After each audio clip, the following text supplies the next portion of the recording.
প্রথম দিনই ইউজারশিপ এটা প্রমাণ করলো যে বানু জুলেখার উপযুক্ত সন্তান হতে পারবে সে। ইউজারশিপকে এখানে নিয়ে এসো।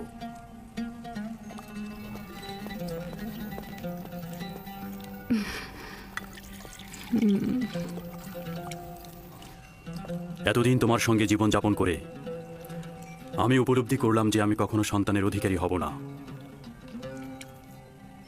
আমি তোমাকে জননী নিয়ামত থেকে বঞ্চিত করতে চাই না। আমাদের খুব বেশি বছর হয়নি আমরা নিকাবন্ধনে আবদ্ধ হয়েছি।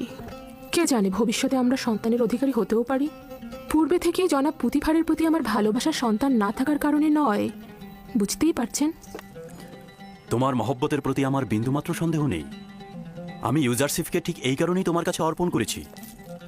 আমি জানি এরকম একটা সন্তান তুমি যদি পাও তবে তুমি এতে অবশ্যই আনন্দিত হবে। কোনো কিছুই আপনার মহব্বতের তুলনায় আমাকে আনন্দিত করবে না। ইউজারশিফকে আমি আপনার হাদিয়ার ন্যায় মহব্বত করব।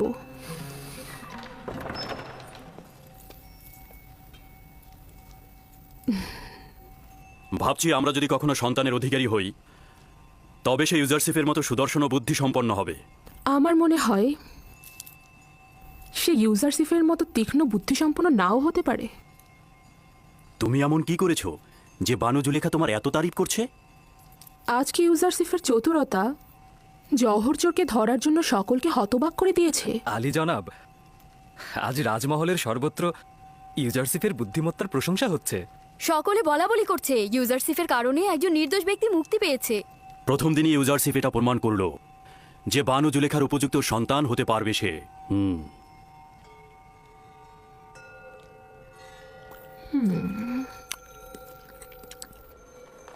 আমি নিজে শুনেছি ইউজারশিফকে সন্তান হিসেবে গ্রহণ করার সিদ্ধান্ত হয়েছে। তাই নাকি? জুলেখা কি সত্যি সত্যি এই সিদ্ধান্ত মেনে নিয়েছে? না, মুখে কিছু বলেনি, তবে রাজি আছে মনে হলো।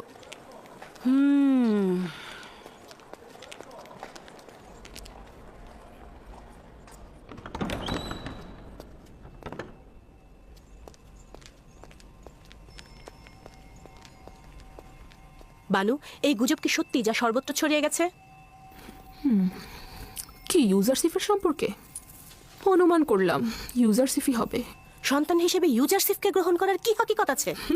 দারুণ নির্বাচন, তাই না? কিন্তু বানু, এটা তো মিশরের পারিবারিক ঐতিহ্য ও আইনের বরখেলাপ। ইউজারশিফ একটা অপরিচিত নিচু বংশের সন্তান এবং সে আপনার সাথে একেবারেই বেমানান। কি করে সে সম্মান পেতে পারে? আমার সন্তান হওয়া মানে কিন্তু সেই নাম যশ সবকিছুর অধিকারী হওয়া। কিন্তু তার ঈমান সম্পর্কে কি বলবেন আপনি? আর কি করে বুঝবেন যে সে আমুন আর মিশরের আইন বিরোধী হবে না? আজব কথাবার্তা বলছো। নাজুক এবং নমনীয় চারাগাছকে খুব সহজেই আকৃতি পরিবর্তন করানো যায়। আশা করি সিদ্ধান্তটি আবার ভেবে দেখবেন। এটি মঙ্গলজনক নয়। আমি নিজ সিদ্ধান্ত গ্রহণ করেছি। তোমাকে যেটা বলা হয়েছে তুমি শুধু তাই করবে, বোঝা গেল? তাহলে একটু শুনুন, শেষ কথাটা বলি। আমি আজ আমুন মন্দিরের একজন ধর্মযাজকের কাছে গিয়েছিলাম এবং তাকে ইউজারশিফের বর্ণনা দিয়েছি। শুনবেন কি বলেছে সে? সে বলল, এই বালক জুলেখার দুশ্মন। সে হবে জুলেখার জীবন নাশকারী এবং আপনার খোদা থেকে আপনাকে দূরে সরিয়ে দেবে। সে আপনাকে বিভ্রান্ত করবে এবং ধর্মযাজকের মতে আপনি ভিন্ন খোদার পূজারী হবেন। এই বেহুদা কথাবার্তা বলার অর্থ কি? তুমি কি বলছো? সে কেবলই একজন বালক, তাকে আমার মতো করে যেমন ইচ্ছা তেমন করে গড়ে তুলতে পারবো। আগামীকাল থেকে তাকে সজ্জিত করে আমার কাছে নিয়ে আসবে। তাকে মিশরের জনগণের আদব কায়দা নিয়ম কানুন সম্পর্কে অবগত করব। তুমি আমাকে সাহায্য করবে। আমার সকল চিন্তা আপনার জন্য, কিন্তু আপনার ইচ্ছা যদি এরকমই হয় তাহলে ঠিক আছে। তবে আমাকে কিন্তু পরে কিছু বলতে পারবেন না।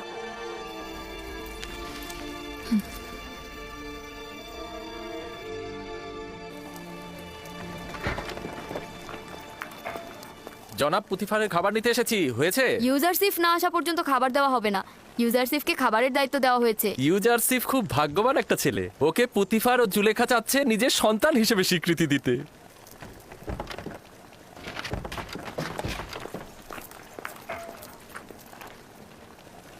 রাজমহলের লোক সংখ্যার পরিমাণ এতে দেয়া আছে। ইউজারশিফ নাও। ও যাকে যতটুকু খাবার দিতে বলবে সেই মোতাবেক খাবার বিতরণ করবে।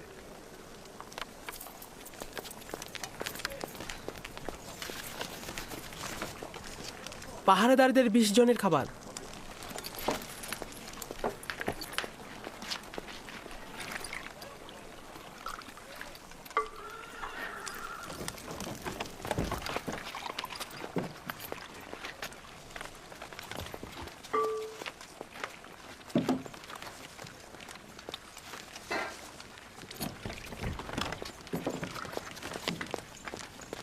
পুরোহিত 20 জন।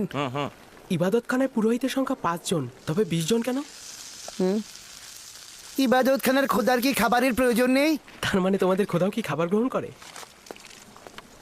না, খাবার খায় না, কিন্তু তার সামনে কি খাবার দেওয়া উচিত নয়, যাতে বান্দাদের খাবারের বরকত বাড়ে? ভালো কথা। খোদা বরকত দান করার পরে এই খাবারগুলো কারা গ্রহণ করে? খাবারগুলো খোদার বরকত দেবার পর ওইখানে থাকা খোদার ইবাদতকারী আর আমরা খাদামরে খেয়ে থাকি। এইভাবেই পুরোহিতরা অন্যদের থেকে 4 ভাগ বেশি খেয়ে থাকে। হ্যাঁ, আর এই কারণেই পুরোহিতরা এত মোটা হয়ে থাকে। পুরোহিতগণ ও ইবাদতখানার খেদমতকারীগণ এই জন্যই খোদার বরকতে অধিকতর মোটা হচ্ছে, আর এই কারণেই রাজমহলের অনেকেই খাবার পায় না।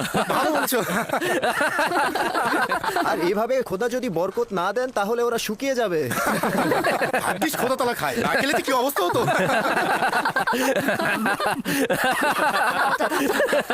অনেক হয়েছে। তোমরা যদি ইবাদতখানার খাদেমের কাছে লজ্জিত না হও, তবে অন্তত খোদার কাছে তো লজ্জিত হও। চলো।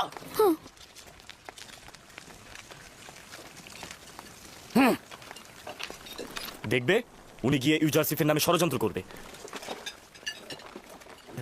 এখানে ইবাদতখানার পুরোহিত ও খেদমতদারের সংখ্যা 5 জন উল্লেখ করা হয়েছে। এর বেশি খাবার দেওয়া উচিত হবে না। এসব নিয়ে তোমাকে মাথা ঘামাতে হবে না, আমরা সব সময় 20 জনের খাবার নিয়ে থাকি। আজ যতটুকু চাই ততটুকু দিয়ে দিন। জনাব হানিফার এর সমাধান করবেন।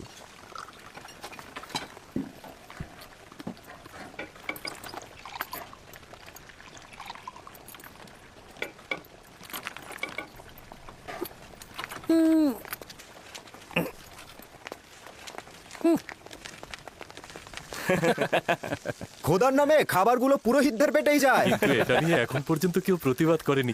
সাবাস পুত্র, সাবাস পুত্র, সাবাস। সাবাস। সেদিন নীলিফার আচ্ছা মতো অপদস্থ হয়েছে, আজ হলো খাদেমরা। বাপরে বাপ, সেই দিন নীলিফার কুপ্তাকে যেইভাবে চোর প্রমাণিত করলো। বালকটি সাহসী ও বুদ্ধিমান। এই হানিফার আসছে। কি ব্যাপার, কি করছো ইউজারসিফ? কোনো মুশকিল হয়নি তো আবার? না আলী জনাব, ওর সাথে ইবাদতখানার খাদেমদের বিরোধ হয়েছে। খাদেমদের অতিরিক্ত খাবার নেয় ও আপত্তি জানিয়েছে। কারি মামাও তখন এখানে ছিল। আমার মনে হয় পুরোহিতগণ এবং কারি মামা এই বালকটির বিরুদ্ধে ষড়যন্ত্র করবে।